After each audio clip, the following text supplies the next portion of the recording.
Okay, well and good. Good evening, everybody. A very warm welcome to each and every one of you to this extraordinary evening filled with literature, adventure, a lot bit of historical journey, exploring, everything filled in together. My name is Nagma. I'm going to be your master of ceremonies for the evening, and my job is to ensure that you do not sleep off during the next 1 hour.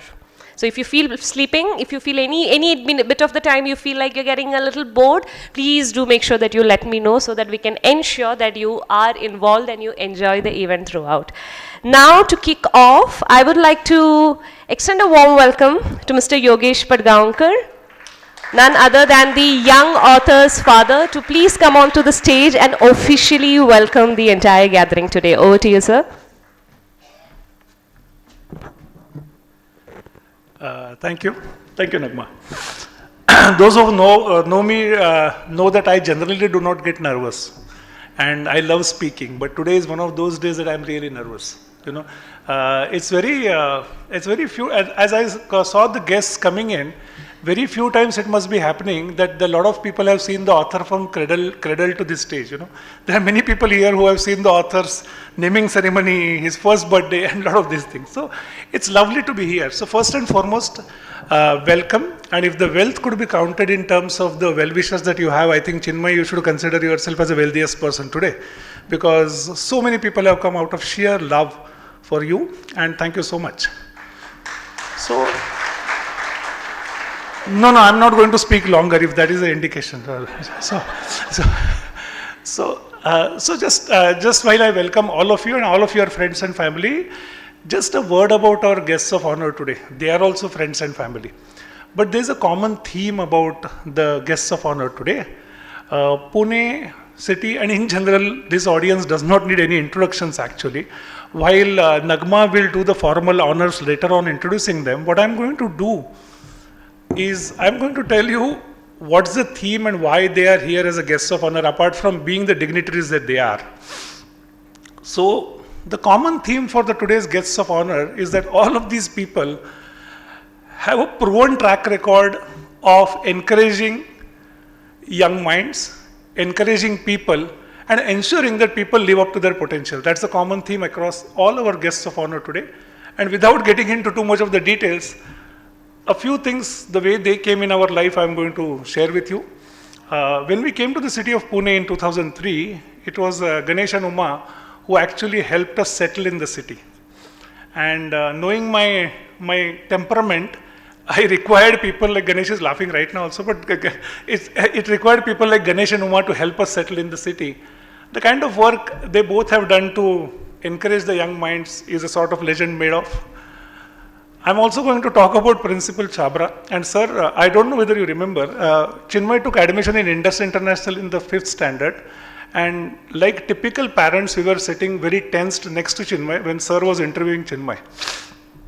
And he had an uncanny knack of putting a child at comfort. And he asked Chinmay, so do you play any sport? He said, yes. What do you play? Cricket. Are you a batsman or a bowler? He said, I'm a batsman. So then sir asked him, what is your highest score? He said, 3. So he said, you say you are a batsman and your highest score is 3? So he said, sir, but I have played only 1 match so far. What Chabra sir said, I will never forget in my life. He turned to us and told us, this is something rare. If he had told me 100, I wouldn't have known. So when he tells me 3, just ensure you let him be. Sir, taking your advice, we have tried our best to let him be. And perhaps today, that's the day we are there. I was living a very comfortable life, running my own company, and thinking that my corporate career is over. And then I met our next guest of honor, Anand, and he told me something very, very interesting. I was at a stage of life when I wanted to work with people I want to work. And he said, we don't do anything wrong. A very few people in the corporate can actually stand up and say like that. And Anand's track record again is encouraging the young minds, very selflessly encouraging the entrepreneurs of this city, is well known in the city. So what we thought is that we just took the liberty of knowing all 4 of you. And we said, let's take a chance and invite all 4 of you as a guests of honor, more to pamper our kid for his second novel. And that's what it is, if you ask me. and I'm not going to make any big deal out of it. So it's our parents trying to pamper the kid, and all four of you agreed to be here. There are many other people who have come out of sheer love and pampering the kid, and that's what the ceremony is all about. Many of you I have seen taking Chinmay's autograph on the book. Chinmay, just remember that you please take back their blessings when they are taking your autograph, and don't forget to do that. That's what this ceremony is all about. Without further ado, what I'm going to do is that I'm going to call Nagma. Nagma is the CEO of Foster Reads, and they have an amazing mission in life. In today's world, they have a mission in life to ensure that people have more and more passion to read. And that's why the Foster Reads. So Nagma, thank you so much for hosting this for us, and over to you. Thank you so much, sir. Now,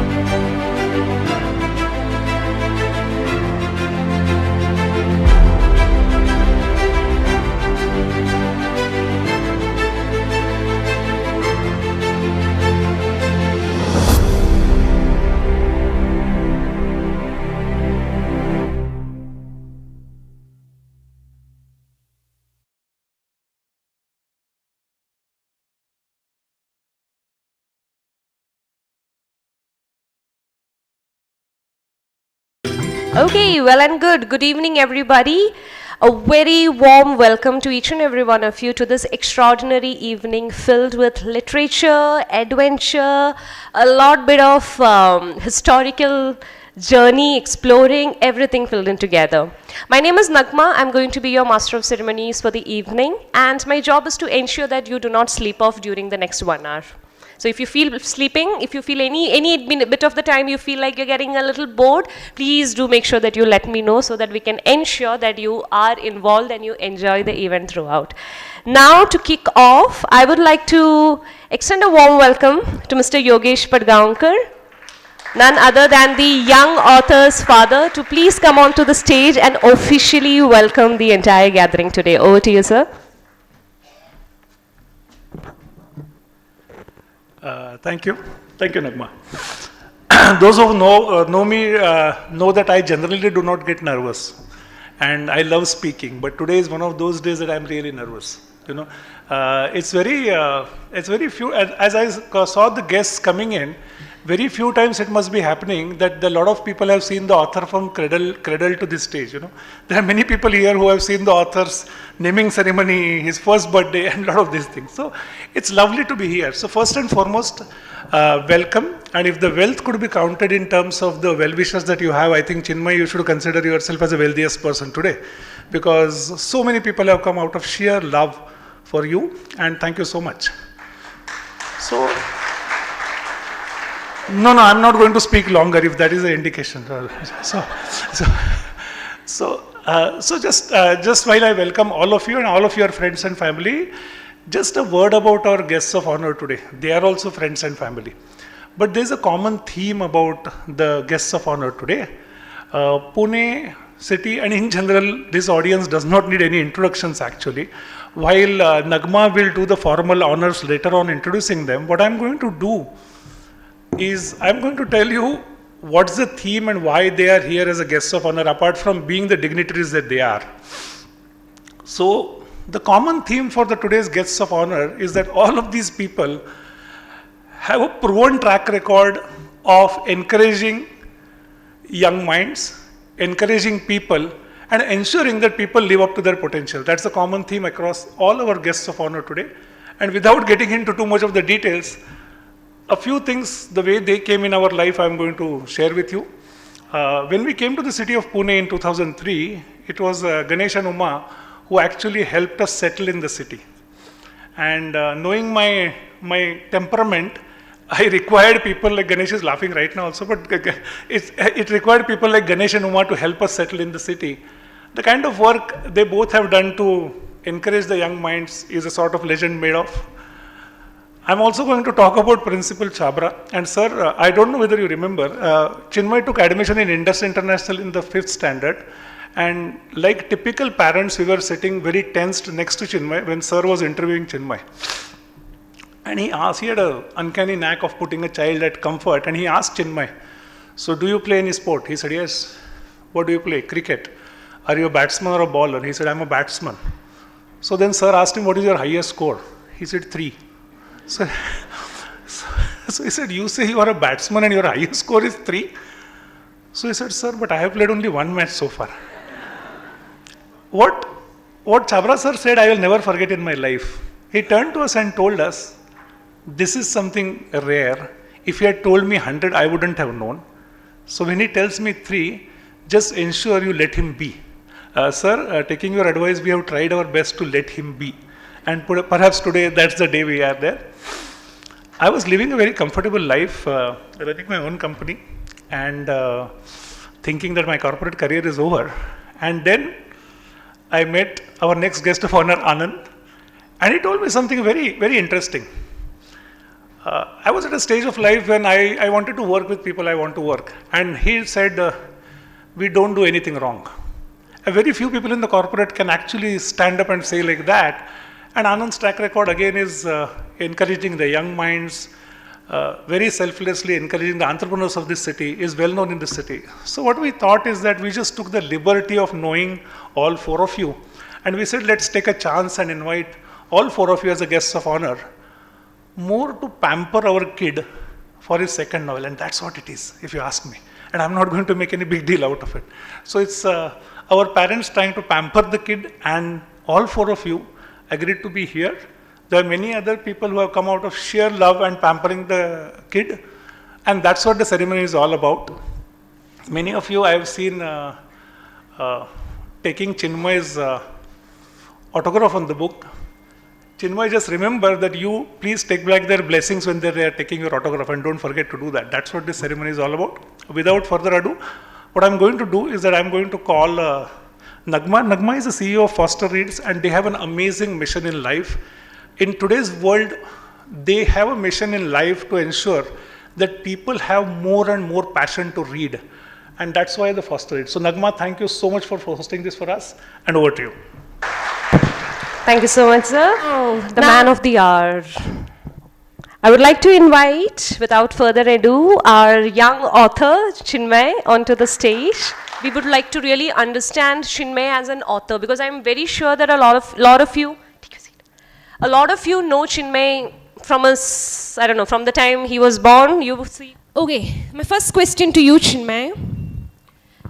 The book that you've written, Ashoka's Secret, it's a lot of history, right? There's a lot of history in it. There's a lot of deep diving into the old age kings, the old age war and everything. Where did you get this entire inspiration about, or the inspiration to pick up such a big topic and such a rare topic, I would say? Because a lot of other topics we keep seeing, if it is mythology also, today it's very common. But then why history? What was your inspiration behind that? So, firstly, thank you so much for being here. I'm really grateful for your presence.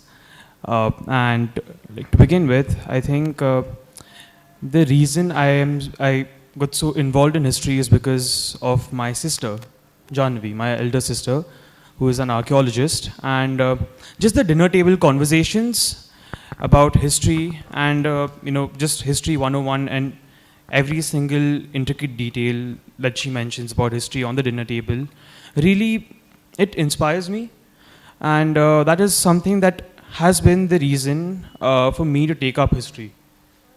So that is why Ashoka's Secret is also based around, it is based around history, and the protagonist of the book, Ananya, who is also the character, is named after my cousin, who's right here. So the character, who's a PhD scholar, is inspired a lot by my sister and her passion for history. Interesting. How much are you missing your sister right now? Very much. On a scale of 1 to 10, I think 30. You rarely get a chance to stand in front of a big crowd and then give a message to somebody. Is there a message that you want to... Oh yeah, is there a message you want to give to the camera over there? To your sister? Please read the book and give me a review.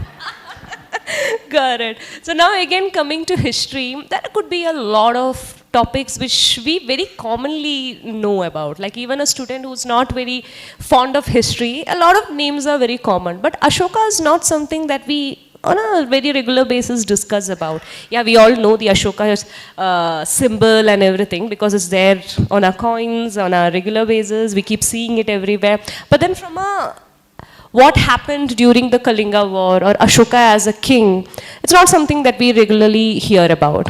So why Ashoka? Why not any other topic from history? Ashoka, well, I mean, the one aspect of Ashoka that has been caught in the story is that there's this conspiracy theory that after the Kalinga War, Ashoka was completely devastated by it. He converted to Buddhism because it is all about peace and harmony.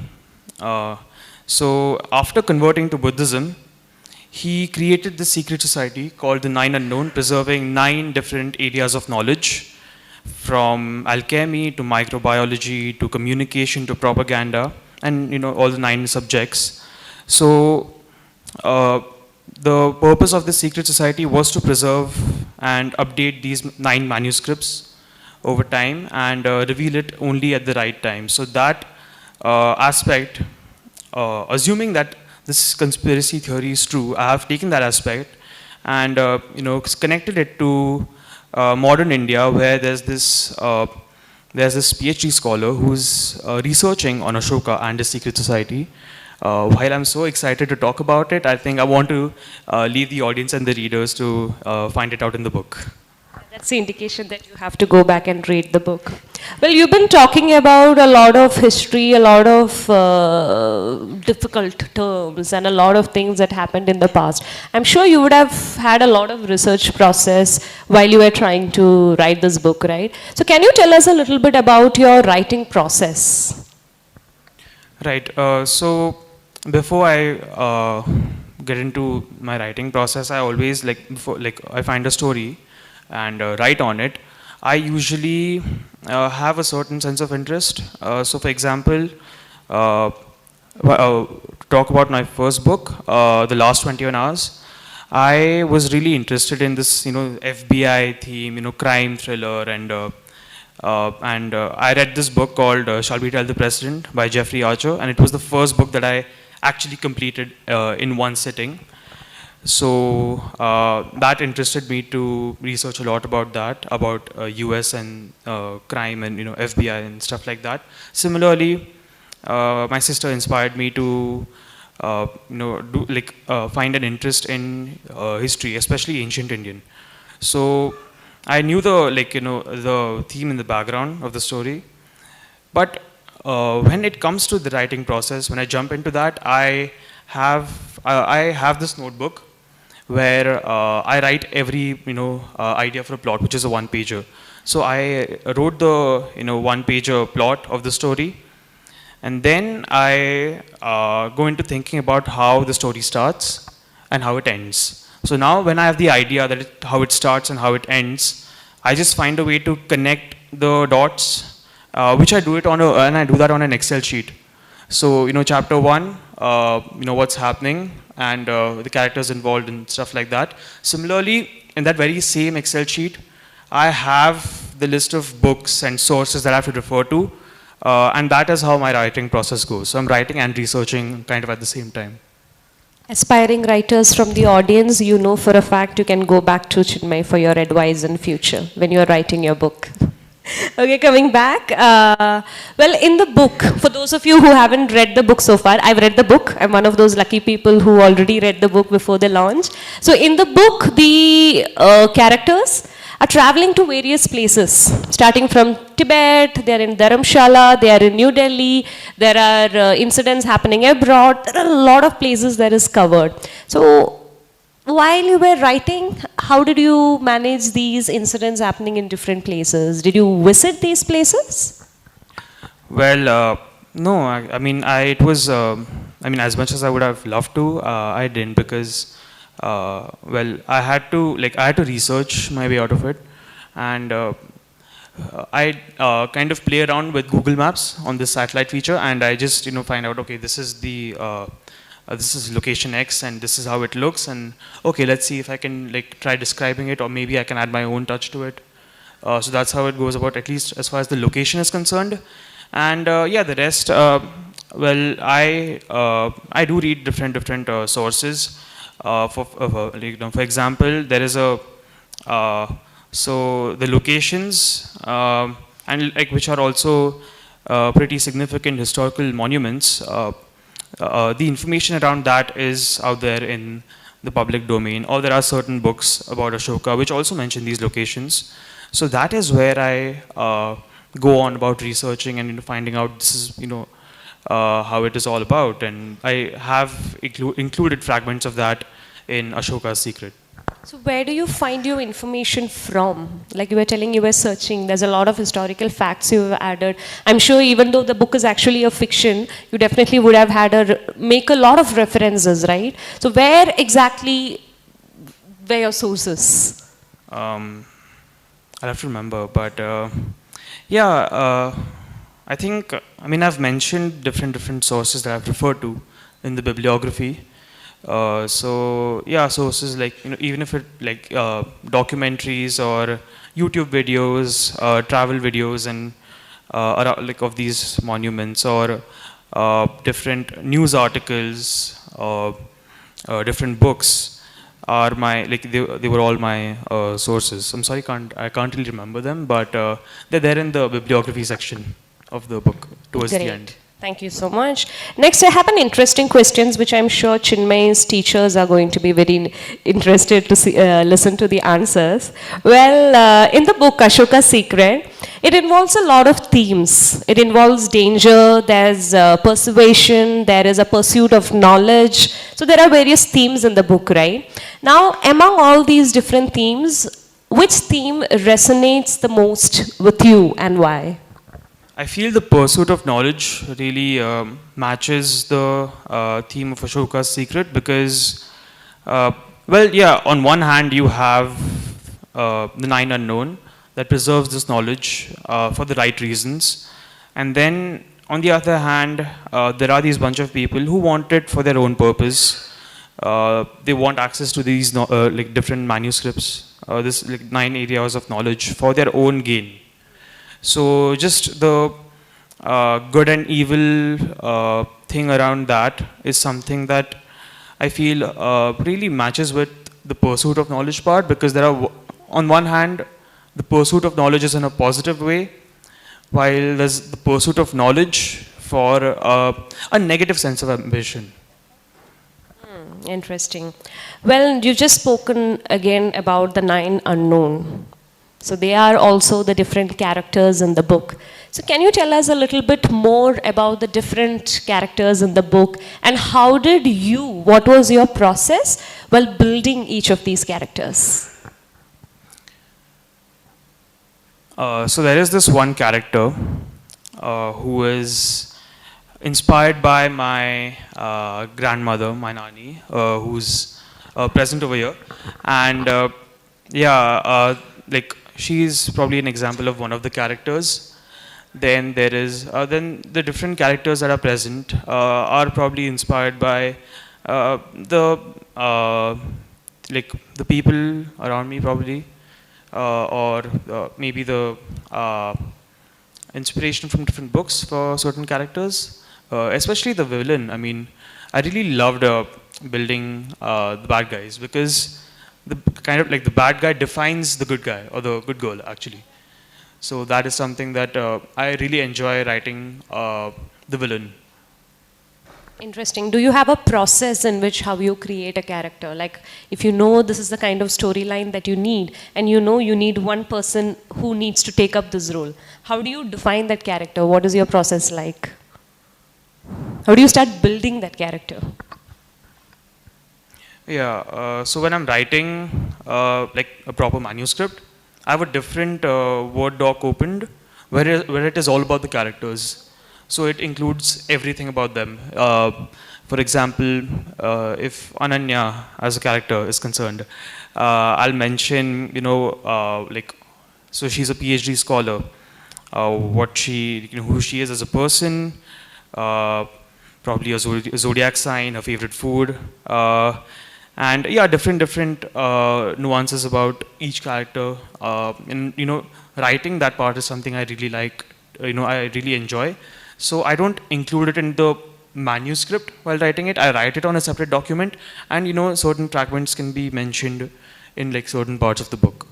Does any of the characters in the book resemble you? No, not really. I like to be. I like to think that I'm the spectator in the book. Oh, okay, good, then got it. Well, in the novel, you're spanning around different locations, different situations, different kind of emotions and everything. So, is there any particular instance or a scene from within the book that is your favorite? If you have, then why? I feel, well, if you ask me honestly, the entire book is my favorite. But the action scenes and the different, the description of the action scenes kind of build the anxiety even in my head when I'm reading it, and also like the historical part of it is something I find really interesting, because like, hey, wait, I researched this and I'm also including it here. So that is something I really like, I really get excited about when I'm reading it and also writing it. Nice, interesting. Well, I'm sure people seated here today know that Ashoka's Secret is not your first book. You have a published book before that. Now, what do you think personally that from your first book to the second one, Ashoka's Secret, how have you evolved as a writer? I think, so the first thing that I have really observed in both the books is that one thing that I've really learned over the process of after finishing the last 21 hours to now finishing Ashoka's Secret is that a lot of patience is required to write, then edit, then publish it. So that is one thing that is very important. And also, I think I have learned how to include the necessary and the relevant parts. So, for example, the very first draft of Ashoka's Secret had 68 chapters, and before sending it for the editorial process, I read the manuscript and I removed 50% of the chapters. And I thought that, and while it was very challenging for me to remove them, so it's better to keep my writing a lot more crisp and concise and like straightforward. So that is one thing, and that is a very important insight for me during my writing process. Thank you for sharing that. Now, this part was about how you evolved as a writer. But what do you think personally? How has a journey of spending time with yourself, spending time with a lot of research, spending time within your own mind, trying to gather thoughts, spending them down, rereading them, correcting them, editing them, again, like you said, deleting some of those parts. Has this impacted you personally? I think removing 50% of the chapters, it was very challenging for me, because I was like, okay, I have put so much research into this, so much time into this, and I'll be very honest here, I was also quite disappointed when I removed those chapters, but then I kind of viewed the whole process as a reader, or at least from a third person's perspective, and I thought that, okay, as a third person, I see that this is not really making any sense. So it is good for the story to, let go of the chapters that don't make any sense or are not adding any relevance. Interesting. I think personally also you can say that you have evolved as a person. Great. Coming to some fun questions. If there is any character in your book who you can go on a coffee date with, let's not call it a date, go on a coffee with, who would that be and why? You'll have to tell us why exactly, what characteristic of that person do you like so much that you want to go on a coffee with that person? So, I think I would really, have a cup of coffee and chat with this character named Mark Tanner, who's a very cool guy, and who's also the villain, you might add. yes, and also another character named Richard. So I'll spend time with them, chat with them. They seem so because I really liked writing them because they were the antagonists and the bad guys. So I'd probably chat with them and I'll probably tell them maybe there's no harm in being a good person. You might want to switch sides. So yeah, that is so those two people. You I'll want to convince go them. on a coffee with them so that you change their mind to be on the good side for your next book. Yeah, I'll be like, bro, this is, it's not really working for you. So yeah, you might as well be a good person. Okay, done. Okay, done. Thank you so much. Well, if you could get the blessings of being able to travel, you've written a historical fiction, right? If you have, tomorrow you wake up in the morning and you have a wish granted that you can go back to any time, future, past, anywhere, what period of time would you want to go back to or go forward to, and why? I have a list. Okay, But maximum 2, please. two, okay. I'll go back in time to see if the Mahabharata actually happened or not, because there's so much, talks about it being a myth, and there are also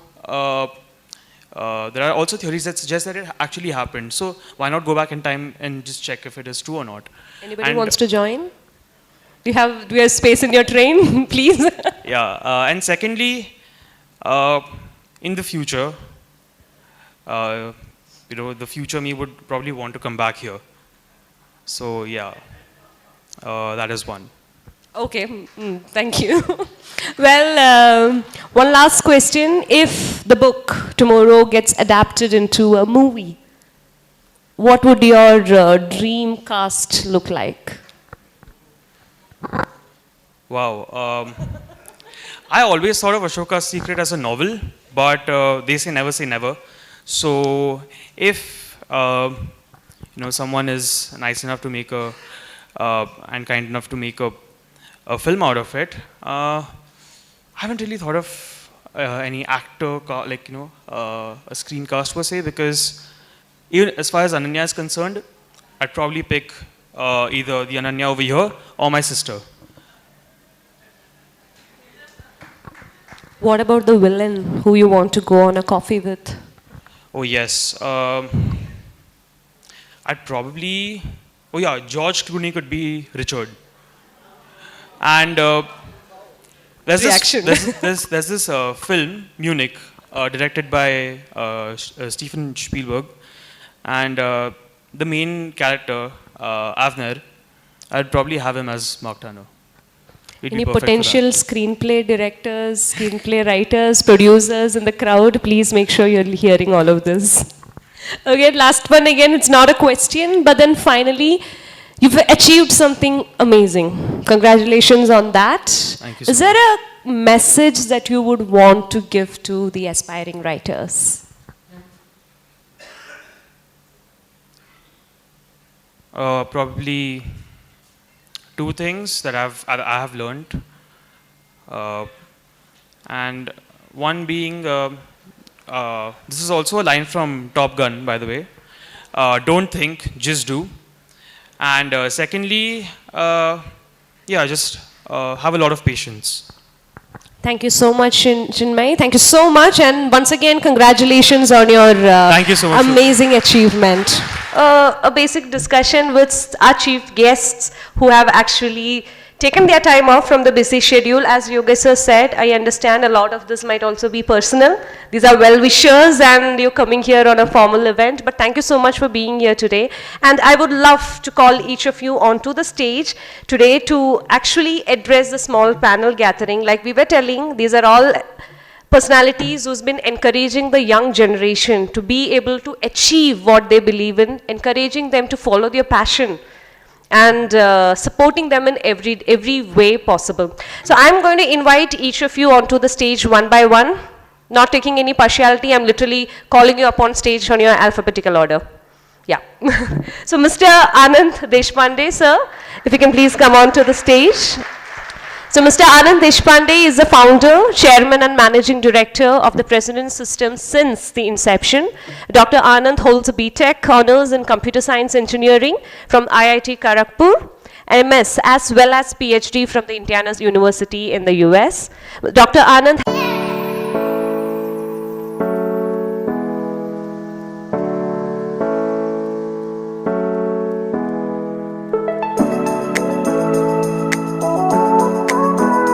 Yeah, what a wonderful occasion. So first of all, hearty congratulations to Chinmay, Pallavi and Yogesh. As Yogesh mentioned, we are really delighted and privileged to be part of this wonderful moment because we have seen Chinmay literally from the time he was born. So really thrilled to be here today. So this question Yogesh posed, micro-learning, how relevant it is, books, have they really gone out of, have they become obsolete? So my thinking here would be that micro-learning has really taken the world by storm. So nothing can really stop micro-learning. Micro-learning is definitely relevant when you are very clear about a topic that you just want to know.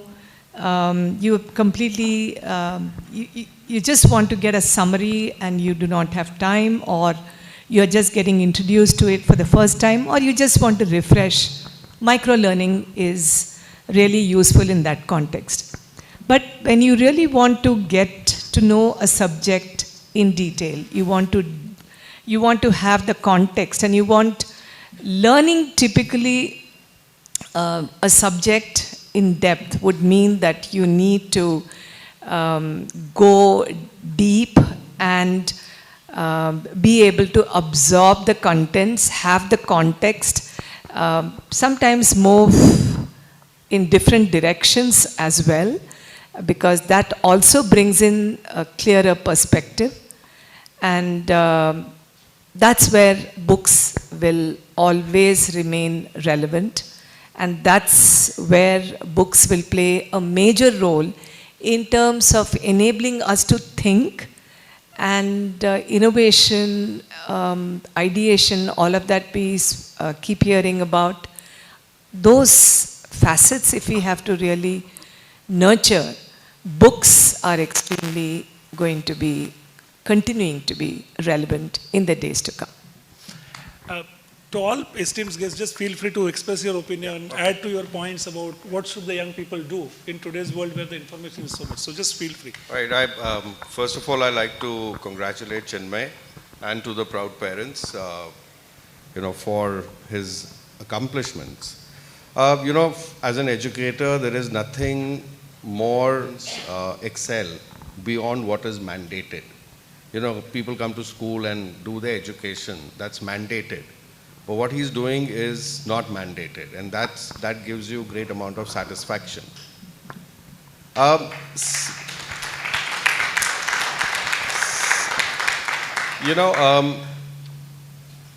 Books as we know them people think that they're gone out of vogue. I don't think so. I think, as educators, we always try and tell young parents that part of the good parenting, okay, everyone's a good parent today, but part of the good parenting is also encouraging your children to develop the habit of reading.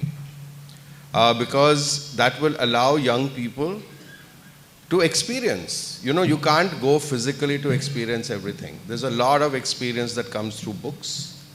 It helps young people to build perspectives.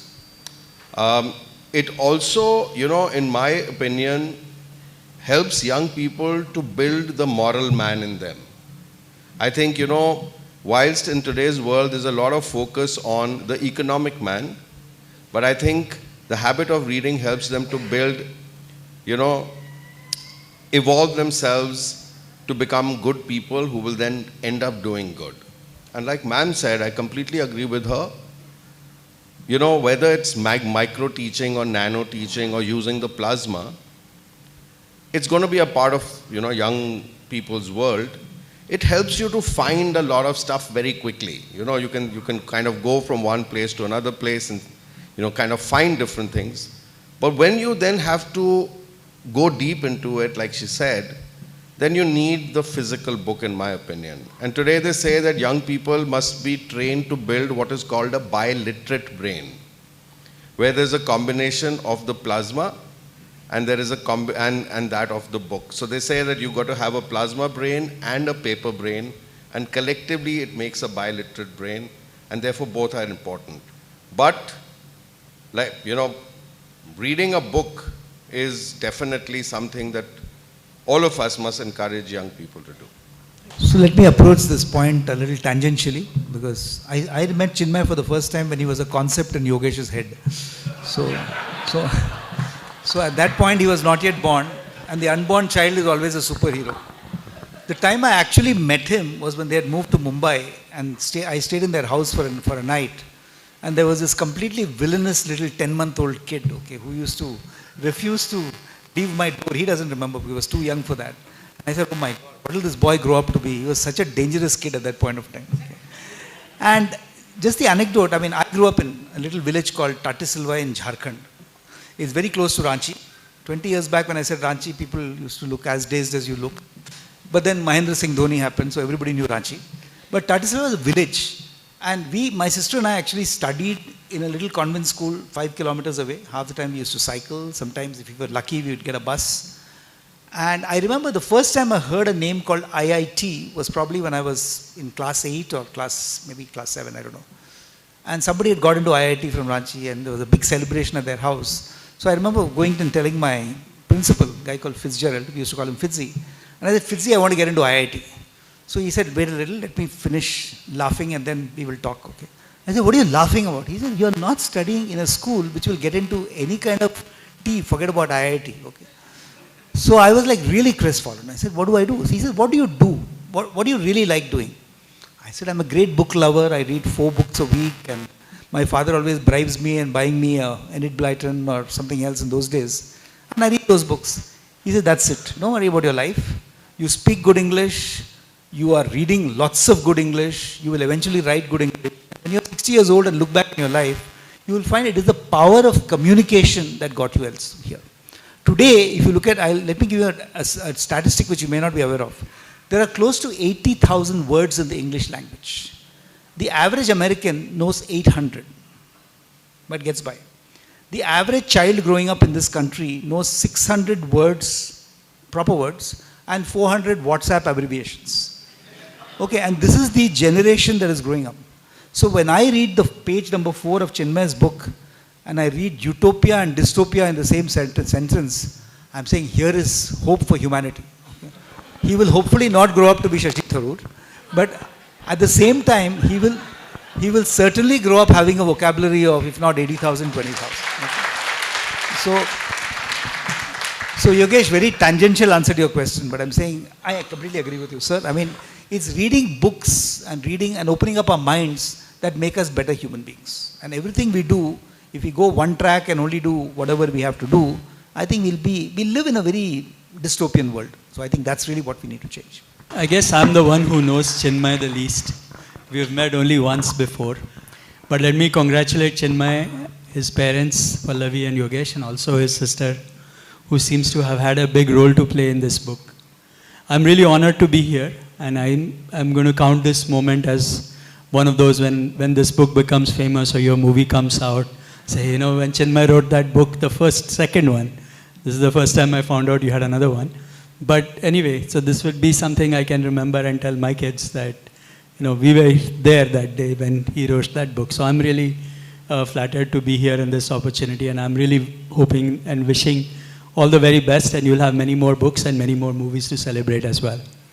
Now, coming to this question about reading books, I think in the last few years, thanks to AI and all the other technology that has come into play, I think content reading has become very multimodal in many ways. So we are consuming things as reading books, but also online books. We are also listening to these books. We can basically make a film out of this using generative AI or whatever else. And we are consuming all of these at the same time, concurrently in different ways. And one might think that this might kill this or that or whatever, but I think we should not generalize. And I'm going to give you a few examples of why I think because of these new technologies, some traditional ones have changed very dramatically. So one might imagine that, people are consuming micro things. Yes, they are consuming micro things.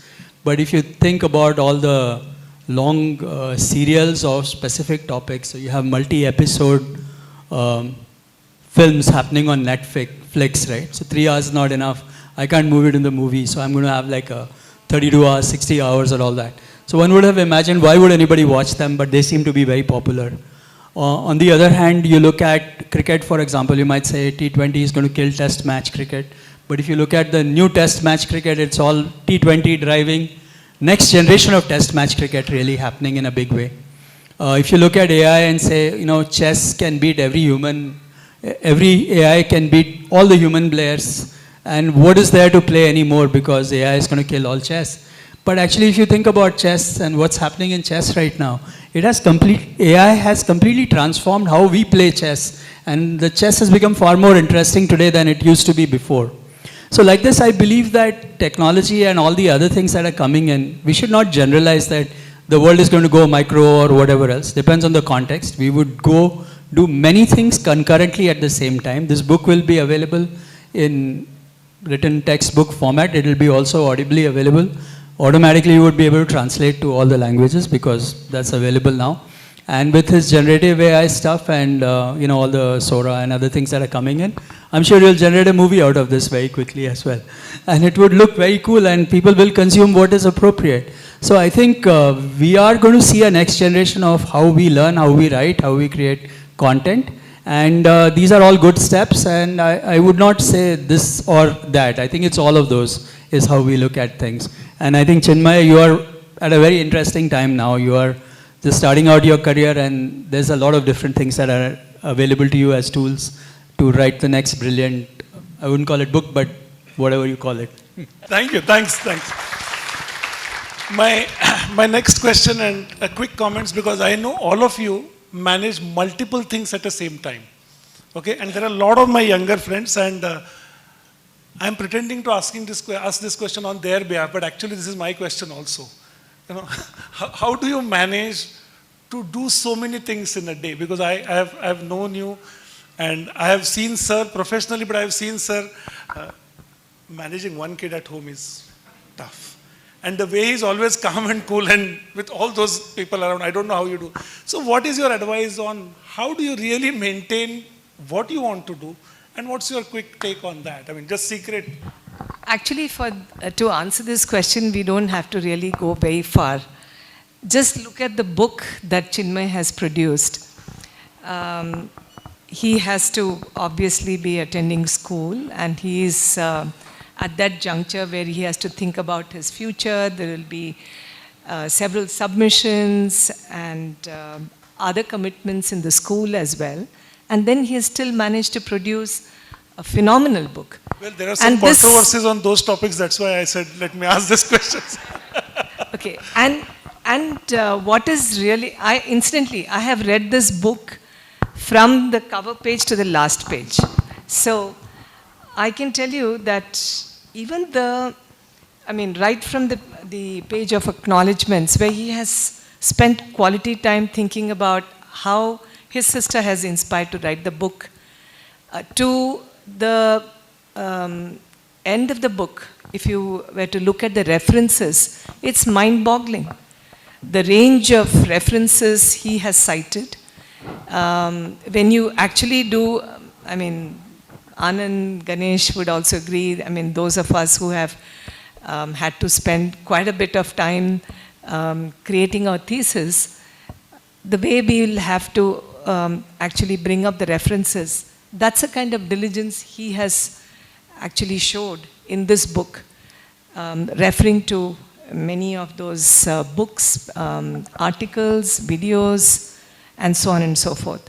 So he also spoke about these multiple characters and how he has planned various chapters using Excel sheet. So essentially, time management and making sure that detailing, observing each of the character, observing other people that he interacts with, and making sure that those characters really come to life. It's really a pleasure to read all of those characters come alive through this book. So, in other words, what I'm trying to say is, if a young boy, he can actually demonstrate that it is possible to do multitasking through this labor of love, I don't think it's such a big deal for some of us who have had the privilege and opportunity of a larger support system and self-motivation along the way. So that'll be my answer to your question, Yogesh. Again, I'm going to talk it from, a student's perspective and an education perspective. I think a couple of things. One is that, identify your 20%. I think it's very important because most of the time we are wasting a lot of time doing frivolous stuff. I think that's really important, and each one of us will have our own 20%. So if you can identify that, you'll seem to have more time to do it.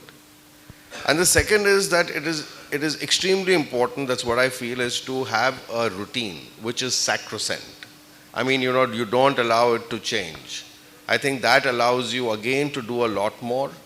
It also keeps, you mentally robust, and therefore, you don't seem to, you tire out or whatever it is. So I think identifying your 20% and having a regular routine would be something that would help you to achieve a lot more. Thank you, sir.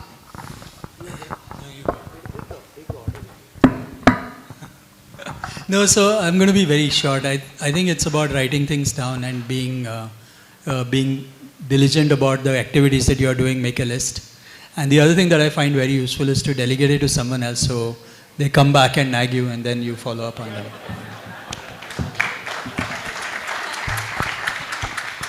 What is the question? Ganesh, the question is especially for you. You do so many things in a day. How do you do that? It's a simple question. Let me simplify the question. No, honestly, and sorry if there are any impressionable young minds whom I'm going to pollute. You have to have fun every minute. I mean, life is too short for us to get too serious about life. Like, I got up this morning at 3:45. Why did I get up? Because I was in a tent in a place called the Eco-Tourism Retreat in Konark in Odisha. And it was pouring, meaning the tent was almost falling down. So 3:45 to 5:15, no lights. I was just waiting for the sun to come out. After that, we were in Puri for half an hour, reached Bhubaneswar airport, got onto a delayed flight, came straight here, and Uma and I now have to go for a dinner elsewhere. But, I mean, it's a Saturday. But we don't mind. I mean, that's fun. You're spending time with people. You're enjoying the smiles on faces. So I think for me, that's the most important. Even the company we run called 5F World is all about being fast, focused, flexible, friendly, and fun. And if that's your mantra in life, you will never have a boring day in your life. And at the same time, you will always add value because you're meeting so many people at the same time. So I think for me, doing 15 things is not a drudgery. It's just the joy of life. Thank you. My last question to you for the final comments.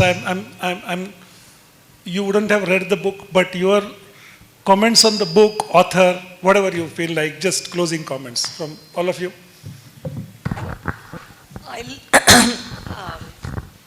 Since I've read the book completely, I like to quote couple of examples from the book where Chinmay has actually.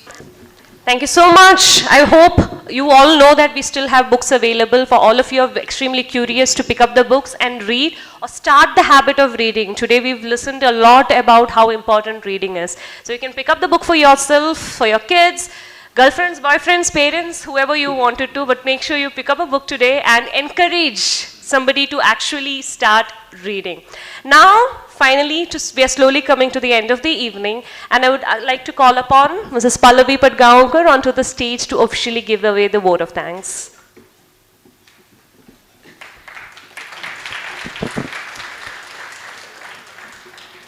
My father and my mother-in-law believe, and they really believe this, that blessings are counted on the people you have in your life, whom you call your own.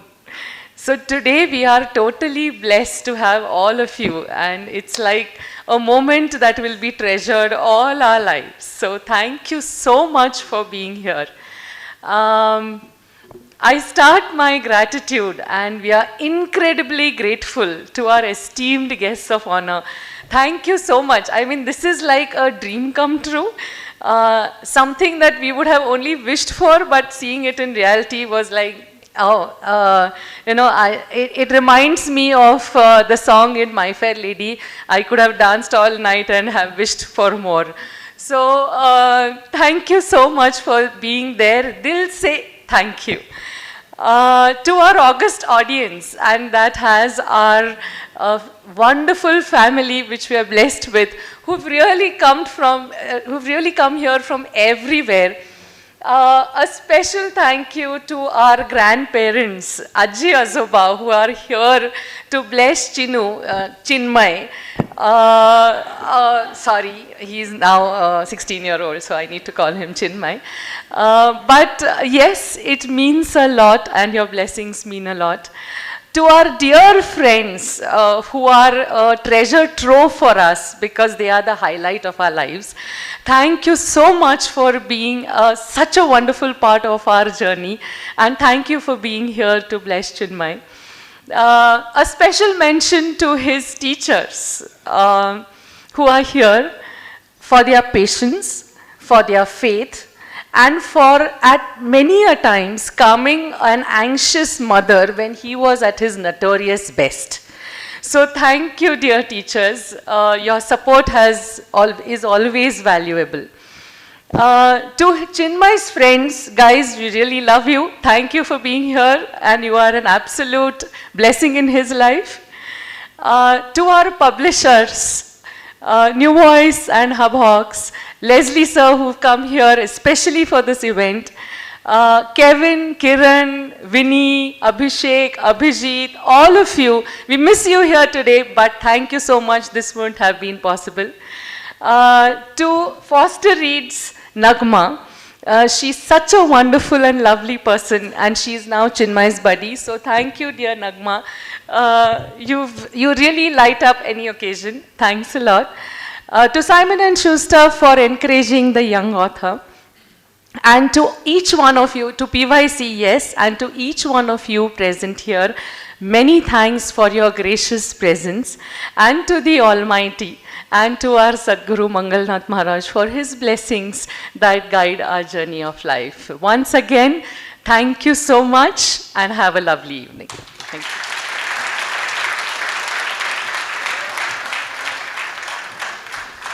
Everybody, thank you so much for being part of this wonderful evening. As we wrap up all the formalities, we invite you to join Chinmay and the entire gathering for a high tea that's available right behind there on the back side. The food high tea is waiting for you. We also have the books available here.